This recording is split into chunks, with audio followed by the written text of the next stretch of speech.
সেই মণিপুরের মুখ্যমন্ত্রী এখনো পদত্যাগ করেনি। শুভেন্দু অধিকারী, দিলীপ ঘোষ আর সুকান্ত মজুমদারকে বলবো, যদি বিবেক থাকে আর বুকের পাটা থাকে, বীরেন সিং এর পদত্যাগ দাবি করুন, যোগী আদিত্যনাথের পদত্যাগ দাবি করুন। লজ্জা লাগে না? যাদের আমলে হাতরাস হয়েছে, যাদের আমলে উন্নাও হয়েছে, যাদের আমলে কাটুয়া হয়েছে, বদলপুর হয়েছে, আমি আপনাদের একটা কথা দিয়ে যাচ্ছি। আজকে এই আন্দোলন আমরা দিল্লি অবধি নিয়ে যাব। আমি কথা দিয়ে কথা রাখার ছেলে। শুরু তুমি করেছো, শেষ আমরা করব। 100 দিনের আন্দোলন। আমরা যখন গরিব মানুষের টাকা চাইতে, গরিব মানুষের প্রাপ্য টাকা বাংলায় হেরে গিয়ে জোর জবরদস্তি এই বাংলা বিরোধী বিজেপি আটকে রেখেছিল, আমরা দিল্লিতে আন্দোলনের ডাক দিয়ে এখান থেকে ট্রেনের ব্যবস্থা করে 3টে ট্রেন বুক করেছিলাম। রেল দপ্তর আমাদের থেকে টাকা নিয়েছিল।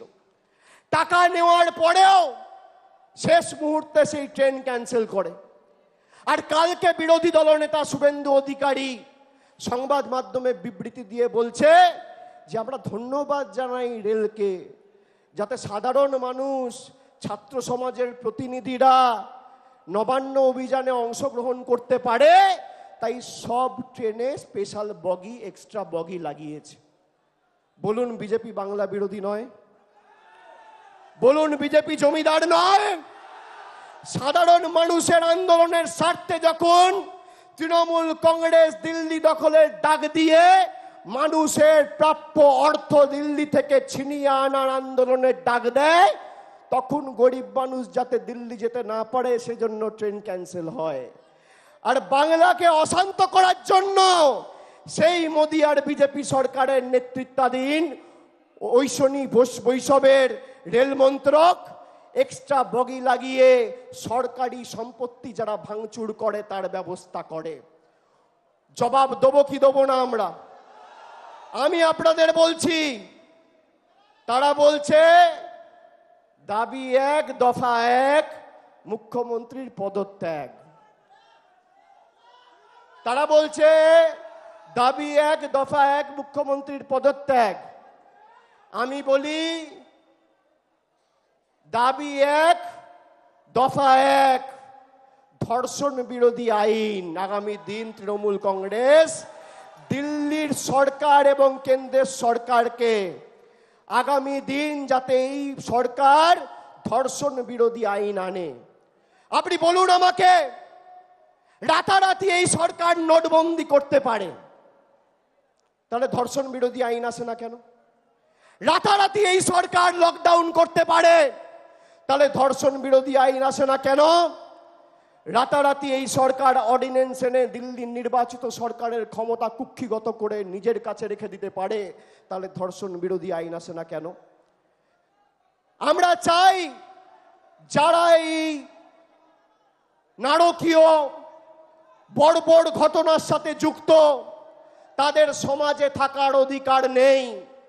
9 তারিখ ঘটনা ঘটেছে, 10 তারিখ রাজ্যের মুখ্যমন্ত্রী বিবৃতি দিয়ে বলেছে যে এই কেস যদি চায় সিবিআই নিতে পারে, আমরা চাই বিচার হোক, সুবিচার হোক।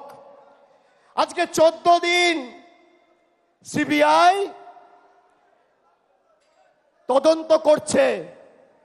সারদার তদন্তে 10 বছর হয়েছে, এখনো ফাইনাল চার্জশিট জমা পড়েনি। ট্রায়াল তো ভুলে যান। যত তদন্ত হচ্ছে, রবীন্দ্রনাথ ঠাকুরের নোবেল পুরস্কার থেকে শুরু করে, জ্ঞানেশ্বরী এক্সপ্রেস থেকে শুরু করে যত তদন্ত, একটারও কোনো সুরাহা হয়নি। 2 বছর ধরে আজকে শিক্ষামন্ত্রী জেলে, তথাকথিত আগের যে শিক্ষামন্ত্রী ছিল আমাদের দলের প্রাক্তন মহাসচিব পার্থ চ্যাটার্জি জেলে। কি বিচার হয়েছে?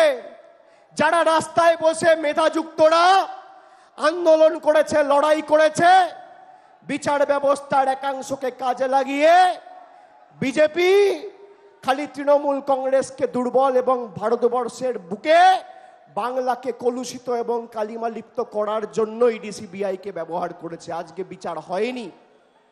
আমি আপনাদের বলছি, বিচার তবেই হবে যদি আইন আসে। আরেকবার আপনারা জোর গলায় বলুন, পিছনে যারা আছে মাইকের আওয়াজ যত দূর যাচ্ছে, আমরা চাই যারা এই ঘটনার সাথে যুক্ত, সে যে কোনো রাজনৈতিক দল হোক, কঠোর থেকে কঠোরতম শাস্তি হোক।